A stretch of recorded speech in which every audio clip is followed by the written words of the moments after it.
नमस्कार दोस्तों, मैं हूं अनुज राघव और आप सभी को 26 जनवरी की हार्दिक शुभकामनाएं। मुझे उम्मीद है 26 जनवरी से जुड़ा ये इतिहास आपको खूब पसंद आएगा। जैसा कि आपको पता है, 26 जनवरी 1950 को भारत में भारतीय संविधान लागू हुआ, लेकिन इससे पहले ब्रिटिश कॉन्स्टिट्यूशन संविधान भारत में लागू था।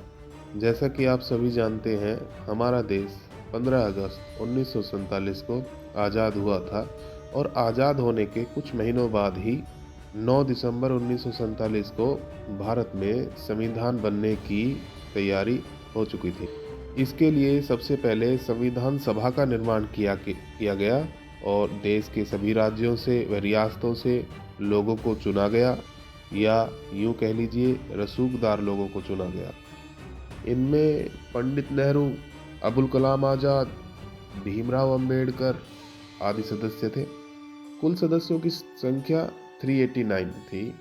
कुल मिलाकर इन सदस्यों ने आपस में कमेटी बनाकर उनका जो प्रारूप समिति का अध्यक्ष भीमराव अंबेडकर को चुन दिया, राजेंद्र प्रसाद जी को संविधान सभा का अध्यक्ष बना दिया।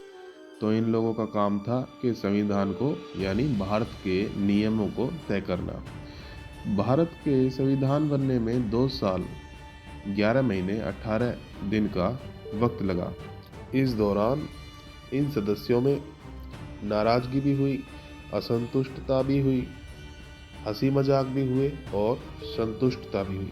कुल मिलाकर उद्देश्य एक ही था कि भारतीयों को अपने देश के लोगों को एक ऐसा संविधान देना है जिससे कि हर वर्ग के लोगों का विकास हो सके। इसके अलावा ये ध्यान भी रखा गया कि संविधान को ज़रूरत हिसाब से और समय के अनुसार थोड़े बहुत इसमें बदलाव भी किए जा सके। अब सवाल आता है कि जब संविधान 26 नवंबर 1949 को तैयार हो गया था, तो इसको 26 जनवरी 1950 को ही क्यों लागू किया गया? इसका जवाब मैं एक लाइन में दे सकता हूँ, लेकिन अच्छा होगा इसके लिए आप इस इतिहास को जानें। ये इतिहास एक दिन में नहीं बना था। इसको बनने में सैकड़ों साल लगे। तो हम सैकड़ों सालों का इतिहास 1 या 2 मिनट की वीडियो में तो नहीं बना सकते। तो उसके लिए अगर 10-12 मिनट आपका व्यतीत भी हो जाए इस वीडियो को देखने, तो चलो चलते हैं इतिहास की ओर। ये बात है 1857 की। आपको मैंने बताया था 1857 की क्रांति के बारे में। खैर, आज उस क्रांति के बारे में डिस्कस नहीं करेंगे, लेकिन मैं आपको बता दूं कि 1857 से पहले भारत में ईस्ट इंडिया कंपनी का राज था। तो राज था, तो 1857 में हो गई एक बहुत बड़ी क्रांति। तो उस क्रांति की खबर इंग्लैंड तक पहुंची, वहाँ के राजाओं के पास। तो उस दौरान का वहाँ का प्रधानमंत्री लॉर्ड पामस्टर्न ने कहा कि भाई, जो ईस्ट इंडिया कंपनी है आपसे भारत का शासन संभल नहीं रहा है, अब इसको हम संभालेंगे, आप अब लौट जाओ। तो ब्रिटिश इंडिया यानी जब हमारा इंडिया अंग्रेजों के अधीन था, उस दौरान सबसे पहला संविधान बना जिसको बोला गया अधिनियम 1858। इसमें कुछ नियम बनाए गए, रूल बनाए गए, जिसके तहत भारत के लोगों पर शासन किया जाएगा। अब 1858 1858 एक्ट बनने के बाद कुछ समय बाद एक दूसरे कानून की ज़रूरत पड़ी, यानी इसमें कुछ चेंज करने की ज़रूरत पड़ी। तो 1861 में इस संविधान में थोड़ा चेंज किया गया, तो इसका नाम पड़ गया अधिनियम 1861। अब समय बीतता गया, भारतीयों की ज़रूरत के अनुसार व उनकी डिमांड के अनुसार अंग्रेज़ों ने अब 1892 यानी 1892 में उसी संविधान में, उसी एक्ट में थोड़ा चेंज करके एक 1892 एक्ट सामने लाया। उसमें मतलब इनडायरेक्ट इलेक्शन प्रक्रिया की शुरुआत हुई, जिसमें कॉलेज में, नगर पालिकाओं में, विश्वविद्यालय आदि चीज़ों में इलेक्शन कराए जाते थे। एंड 1892 के बाद इन्हीं नियमों में कुछ बदलाव फिर किए गए, तो ये समय था 1909 का। इन चेंजेस को मार्ले मिंटो के नाम से भी जाना जाता है। तो मार्ले मिंटो वायसराय था, उसने इन कानूनों में कुछ चेंज किए।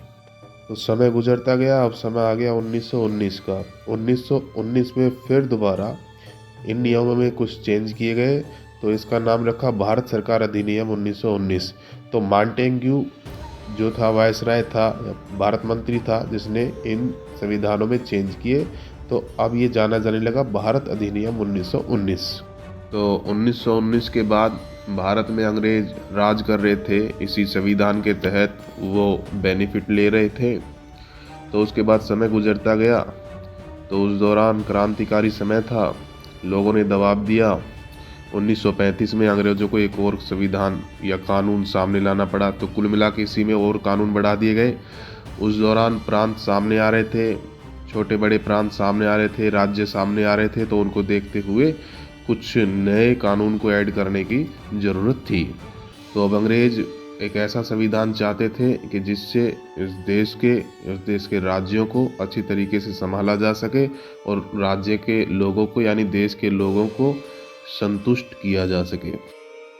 आप ये मानो कि भारत सरकार अधिनियम 1935 जो कि लगभग संविधान में छठा बदलाव था। अंग्रेज जान चुके थे भारतीयों को क्या समस्या है और उनको किस तरीके का संविधान चाहिए। तो लास्ट में जो संविधान आया 1935, तो अधिनियम 1935 के बाद जब संविधान बना 26 जनवरी 1950 को जो संविधान लागू हुआ, या फिर जो अम्बेडकर और उन 389 लोगों ने मिलकर बनाया, उस संविधान का आज का जो संविधान है उसका मुख्य स्रोत, मुख्य सोर्स जो संविधान है वो 1935 एक्ट ही है। तो कुल मिलाकर जब संविधान आप पढ़ोगे इन दोनों को, तो आपको मिलेगा कि अधिकतर जो बातें ली गई हैं, हमारा पुलिस कैसे फंक्शन करती है, हमारी जो शासन राज्य वगैरह कैसे फंक्शन करते हैं, ये सारी चीज़ें 1935 के संविधान से ही या उस एक्ट से ही ली गई है।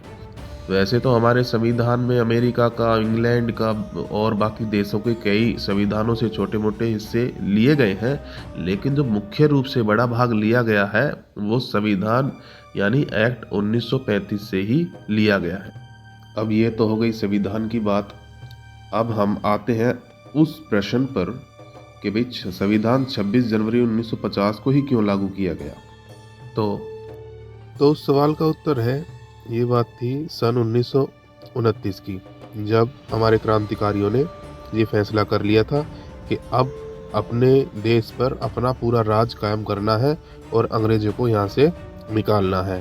तो इसके लिए 31 दिसंबर 1929 में एक मीटिंग की गई, अधिवेशन किया गया लाहौर में, तो कि जो उस समय इंडिया में था।